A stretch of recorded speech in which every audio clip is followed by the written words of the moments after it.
आज की दुनिया बहुत कॉम्प्लिकेटेड है, जैसे अलग अलग धागों से बुनी हुई एक चादर। जियोपॉलिटिक्स, इकोनॉमिक्स, एथ और टेक्नोलॉजी सब मिलकर इसे बनाते हैं।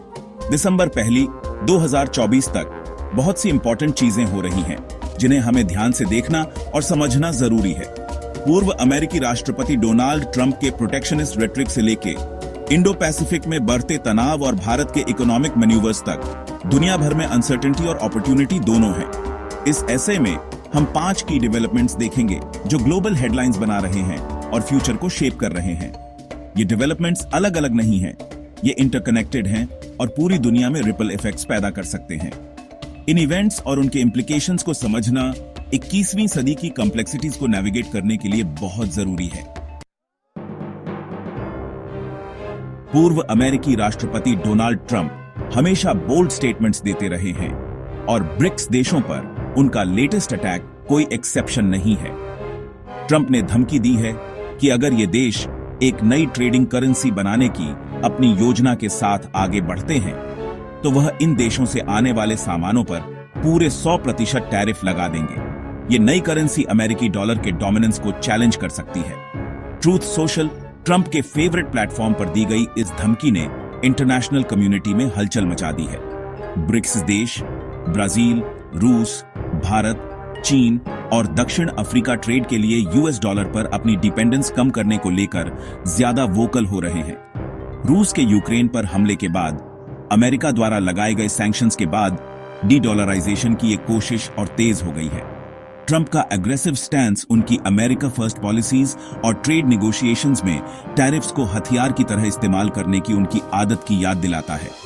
हालांकि इंटरनेशनल ट्रेड रूल्स के तहत इतने बड़े टैरिफ्स की फीजिबिलिटी और लीगैलिटी क्लियर नहीं है, लेकिन सिर्फ इस धमकी ने ही ग्लोबल ट्रेड एनवायरनमेंट में नई अनसर्टेनिटी पैदा कर दी है।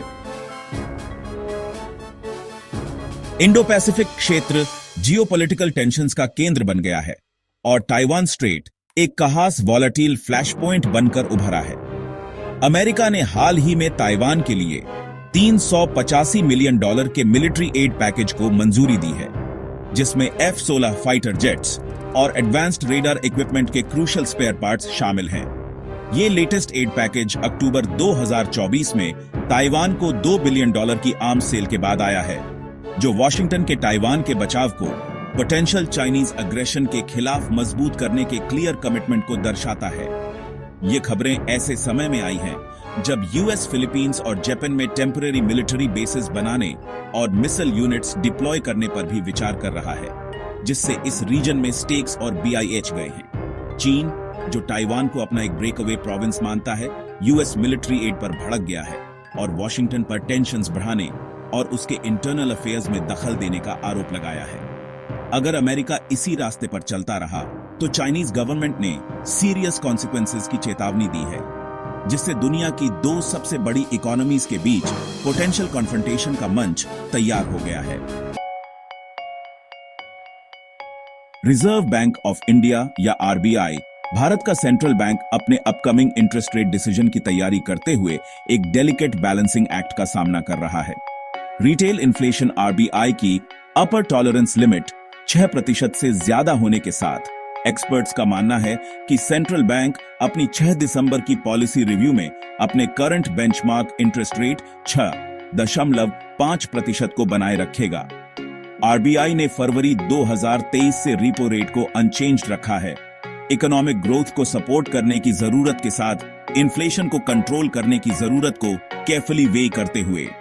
हालांकि इंडियन इकोनॉमी ने रेजिलियंस दिखाई है, लेकिन फिस्कल ईयर 25 के सेकंड क्वार्टर में GDP ग्रोथ के एक्सपेक्टेड से स्लो होने के रीसेंट डेटा ने कंसर्न्स बढ़ा दी है।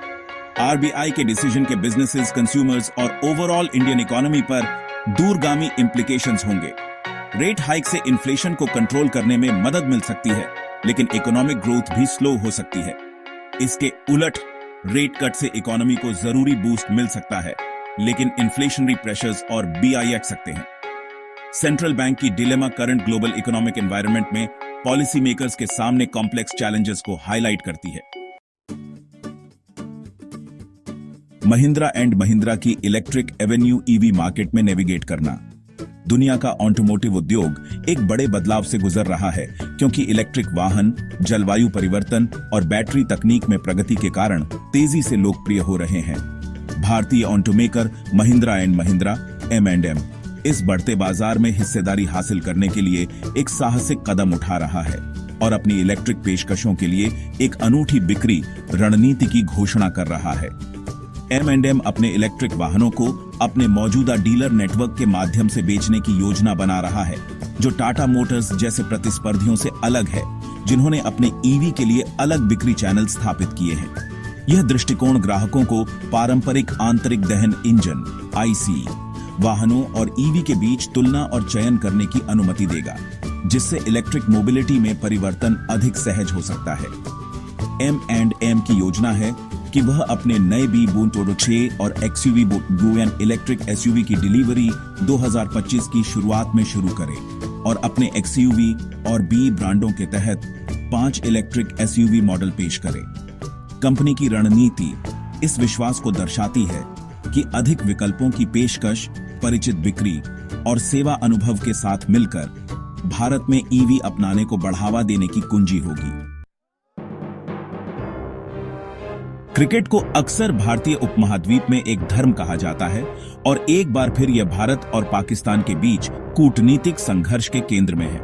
अंतर्राष्ट्रीय क्रिकेट परिषद ICC चैंपियंस ट्रॉफी, जो 2025 में आयोजित होने वाली है, दो परमाणु सशस्त्र पड़ोसियों के बीच जटिल राजनीतिक संबंधों में उलझ गई है। पाकिस्तान ने सुरक्षा चिंताओं के कारण भारत के मैच दुबई में कराने के लिए एक हाइब्रिड मॉडल पर सहमति जताई है, लेकिन पाकिस्तान क्रिकेट बोर्ड PCB ने कुछ अतिरिक्त मांगे की हैं, जो भारत में भौहें उठा रही हैं। PCB भविष्य में भारत द्वारा आयोजित ICC टूर्नामेंटों के लिए एक पारस्परिक व्यवस्था की मांग कर रहा है, जिसमें पाकिस्तान को 2031 तक अपने मैच तटस्थ स्थानों पर खेलने की अनुमति दी जाए। इसके अलावा PCB 2025 चैंपियंस ट्रॉफी के लिए हाइब्रिड मॉडल पर सहमति देने के लिए ICC राजस्व का एक बड़ा हिस्सा मुआवजे के रूप में मांग रहा है। इन मांगों का भारतीय क्रिकेट कंट्रोल बोर्ड BCCI द्वारा विरोध किया गया है, जिससे संभावित रूप से कड़वी बातचीत का मंच तैयार हो गया है। इस विवाद का परिणाम दोनों देशों के बीच भविष्य के क्रिकेट संबंधों और ऐसे विवादों में मध्यस्थता करने में ICC की भूमिका के लिए महत्वपूर्ण प्रभाव डाल सकता है। ये 5 डेवलपमेंट्स भले ही अलग अलग लग रहे हों, कई तरीकों से जुड़े हुए हैं। ये जियोपॉलिटिक्स, इकोनॉमिक्स, टेक्नोलॉजी और यहां तक कि स्पोर्ट्स के कॉम्प्लेक्स इंटरकनेक्शंस को दिखाते हैं, जो ग्लोबल लैंडस्केप को शेप करते हैं। अगर ट्रंप के प्रोटेक्शनिस्ट थ्रेट्स को लागू किया जाता है, तो यह ग्लोबल ट्रेड फ्लोज को डिसरप्ट कर सकता है और अमेरिका और दूसरे मेजर इकोनॉमीज के बीच एग्जिस्टिंग टेंशंस को बढ़ा सकता है। इंडो पैसिफिक में बढ़ता टेंशन ताइवान को US मिलिट्री एड और चाइना के एग्रेसिव स्टैंस की वजह से एक बड़े कॉन्फ्लिक्ट में बदल सकता है, जिसके रीजन और पूरी दुनिया के लिए डिजास्ट्रस कॉन्सिक्वेंसेस हो सकते हैं। RBI के इंटरेस्ट रेट डिलेमा में दिख रही इंडिया की इकोनॉमिक चैलेंजेस पॉलिसी मेकर्स के सामने मुश्किल बैलेंसिंग एक्ट को हाईलाइट करती हैं, क्योंकि वे इन्फ्लेशन, स्लो ग्रोथ और जियोपॉलिटिकल अनसर्टेनिटी से भरी दुनिया में नेविगेट कर रहे हैं। जैसे जैसे हम 21वीं सदी में और आगे भी आचा रहे हैं, दुनिया और ज्यादा कॉम्प्लेक्स और इंटरकनेक्टेड होती जा रही है। इस एसे में हमने जिन डेवलपमेंट्स को एक्सप्लोर किया है, वो आने वाली चैलेंजेस और अपॉर्चुनिटीज की सिर्फ एक झलक है। इस अनसर्टन टेरेन को नेविगेट करने के लिए केयरफुल एनालिसिस, स्ट्रेटेजिक थिंकिंग और कोऑपरेशन और डायलॉग को अपनाने की जरूरत होगी। नए ग्लोबल पावर्स का उदय, टेक्नोलॉजिकल एडवांसमेंट्स की तेज गति और क्लाइमेट चेंज को एड्रेस करने की बढ़ती जरूरत ग्लोबल लैंडस्केप को रीशेप करती रहेगी। इन ट्रेंड्स और उनके इम्प्लीकेशंस को समझना आने वाले दशकों में इंडिविजुअल्स, बिजनेसेस और नेशंस के लिए थ्राइव करने के लिए जरूरी होगा। आज की दुनिया लगातार बदल रही है, जिसमें प्रॉमिस और पेरिल्स दोनों हैं। हमने जिन 5 डेवलपमेंट्स को एक्सप्लोर किया है, ट्रंप के टैरिफ थ्रेट्स, ताइवान को US मिलिट्री एड, इंडिया का इंटरेस्ट रेट डिलेमा, M&M की EV स्ट्रैटेजी और ICC चैंपियंस ट्रॉफी के लिए पाकिस्तान की डिमांड्स, ये सब इस डायनामिक लैंडस्केप को शेप करने वाली फोर्सेस के बस कुछ एग्जाम्पल्स हैं। इन डेवलपमेंट्स और उनके इंटरकनेक्शंस को समझकर हम आने वाली चैलेंजेस और अपॉर्चुनिटीज के लिए बेहतर प्रिपेयर हो सकते हैं। फ्यूचर उन लोगों द्वारा शेप किया जाएगा जो चेंज को एम्ब्रेस करेंगे, इनोवेशन को अपनाएंगे और ह्यूमैनिटी के सामने मौजूद प्रेसिंग इश्यूज को एड्रेस करने के लिए मिलकर काम करेंगे।